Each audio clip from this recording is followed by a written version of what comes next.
Israel ने Iran पर हमला कर दिया है, जिससे कि दोनों देशों की हालत अब काफ़ी खराब होती जा रही है और इसी युद्ध में कई भारतीय मूल के नागरिक भी वहां पर फंसे हुए हैं। और इस वक्त हमारी मौजूदगी में यहाँ पर पहुंचे हैं कुछ भारतीय मुसलमानों से बात करेंगे कि आखिर वो इजराइल और ईरान के युद्ध के बारे में क्या सोचते हैं।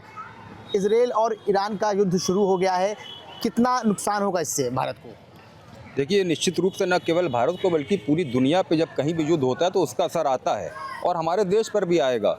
लेकिन हमारी प्राथमिकता एक देशवासी होने के नाते हमारे जो देश के लोग आज ईरान में हैं या इजराइल में हैं और जो वहाँ से निकल नहीं पा रहे हैं, उनको लाना हमारे प्रधानमंत्री, हमारे देश की प्राथमिकता होना चाहिए। जिस तरह से प्रधानमंत्री ने इस पर कहा भी और ईरान से अपील भी किया, तो ईरान ने निश्चित रूप से इसका जवाब देते हुए कहा कि एयर स्पेस क्योंकि बंद है, आप सड़क के रास्ते इसको जब चाहें निकाल सकते हैं सुरक्षित।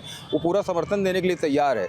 लेकिन एक हिंदुस्तानी मुसलमान होने के नाते ईरान पर जिस तरह से युद्ध को थोपा गया, ईरान ने युद्ध शुरू नहीं किया, थोपा गया, तो हम ईरान के साथ खड़े क्योंकि हमारा देश भी ईरान के साथ रहा है। हमारी द्विपक्षीय उनसे जो बहुत अच्छे संबंध रहे ईरान से पहले से भी, आज भी हमारे संबंध हैं। तो अब जब हमारा देश उनके साथ है तो हम भी साथ हैं। हम तमाम देशवासी ईरान के साथ खड़े हुए हैं और ईरान का पूरा समर्थन करते हैं। और बाकी आज जिस तरह से 8 से 10 मुस्लिम कंट्रीज़ ने लिख कर दिया है और इस बात के ऊपर एग्री हुए हैं कि कम से कम बातचीत करके अब इसको जो है निश्चित रूप से इस जंग को रोकना चाहिए। इंसानियत को नुकसान हो रहा है। देखिए, जब कोई जंग होती है तो उसमें नुकसान न केवल देश का नहीं होता बल्कि इंसानियत का होता है। चाहे इजराइल के लोग मारे जाएं या ईरान के, मर तो इंसानियत रही है। तो भारत एक शांति का प्रतीक है, बुद्ध का देश है। क्या लगता है आपको इस युद्ध से भारत और ईरान के रिश्ते में कितनी चीज़ें आगे बढ़ेंगी? देखिए, ये गांधी का देश है।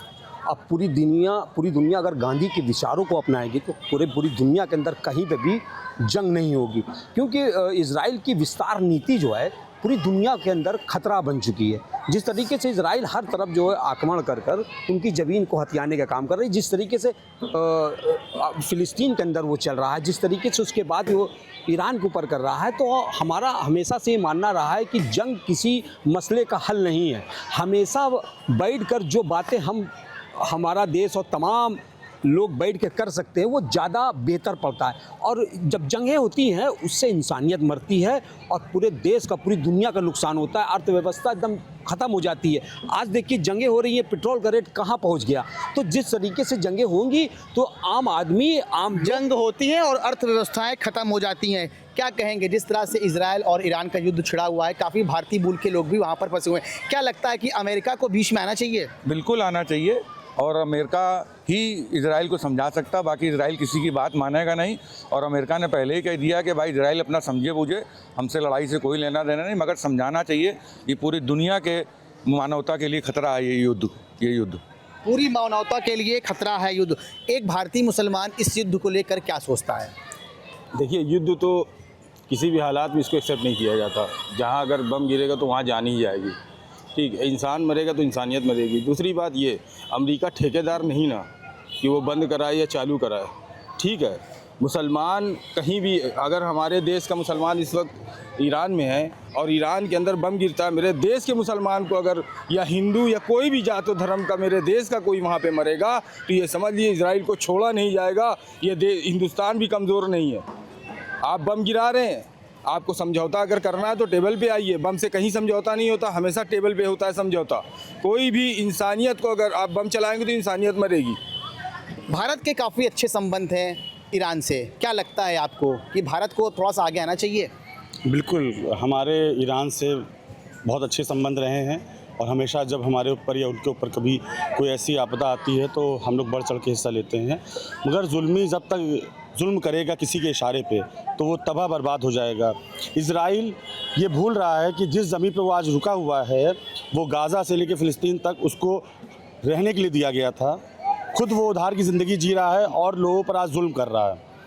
तो जुल्म करने का एक निश्चित समय होता है, वो समय बीतेगा तो उसका क्या होगा वो खुद इसकी कल्पना नहीं कर सकता है। मगर आज हम बात यहाँ ये कर रहे हैं ईरान में जो हमारे नागरिक, जो हिंदुस्तानी वहाँ फंसे हैं, आज हम उनकी पहले बात करते हैं कि हमें अपनी सरकार से ये गुहार कर रहे हैं कि हमारे नागरिकों को वहाँ सुरक्षित अपने देश लाया जाए और जल्द से जल्द इसके लिए निर्णय लिया जाए। और साथ ही साथ अमेरिका से हमारे संबंध अच्छे हैं तो हमारे वज़ीर आज़म प्रधानमंत्री मोदी जी जाकर उनसे वार्तालाप करें और उनसे एक सही निर्णय ले कि पहले तो अपनी नागरिकों की सुरक्षा की डिमांड करें, उसके बाद जो जुल्म हो रहा है, जो इजराइल हर मुल्क के ऊपर अलग अलग तरीके से जुल्म कर रहा है, कहीं ना कहीं अमेरिका के इशारे पे हो रहा है, तो यहाँ हम उसकी पैरवी कर सकते हैं और करनी चाहिए। क्या लगता है युद्ध किसी चीज़ का हल है? युद्ध, पहले भी मैंने कहा कि युद्ध किसी चीज़ का हल नहीं है, उससे पूरी दुनिया तबाह होती है। पूरी दुनिया को तबाह होने में मतलब कि परमाणु बम पे दुनिया धरी हुई है। लेकिन इसमें अमेरिका का दो चेहरा है। पीछे से वो कहता है कि हम दुनिया के सामने आके कहता है कि हम शांति यहाँ बंद करवा रहे हैं, वहाँ बंद करवा रहे हैं, लेकिन हथियार देता कौन है? अमेरिका देता है। इजराइल को हथियार पीछे से मदद अमेरिका करता है। तो जिस दिन अमेरिका हथियार देना बंद कर देगा तो इजराइल दुनिया में कमज़ोर होगा, ना वो किसी दूसरे देश पे हमला करेगा। क्या गुहार है सरकार से? सरकार से गुहार है कि सरकार, हमारे जो भारतीय नागरिक वहाँ हैं, प्रधानमंत्री से निवेदन है कि उनको निकाल के वो सही सलामत लाएं और इस युद्ध को बंद करने में उनको आगे आना चाहिए। तो निश्चित तौर पर आप देख सकते हैं कि यहाँ पर जो आम लोगों की राय है उनका ये साफ साफ कहना है कि प्रधानमंत्री नरेंद्र मोदी को भी सामने आना चाहिए और साथ ही साथ डोनाल्ड ट्रंप को भी सामने आना चाहिए, क्योंकि जिस तरह से भारत पाकिस्तान का जब युद्ध हुआ था तो उसमें अमेरिका ने एक अहम भूमिका निभाई थी और अब इजराइल और ईरान के बीच जो युद्ध हो रहा है उसमें भी अमेरिका को अपनी एक अहम भूमिका निभानी पड़ेगी।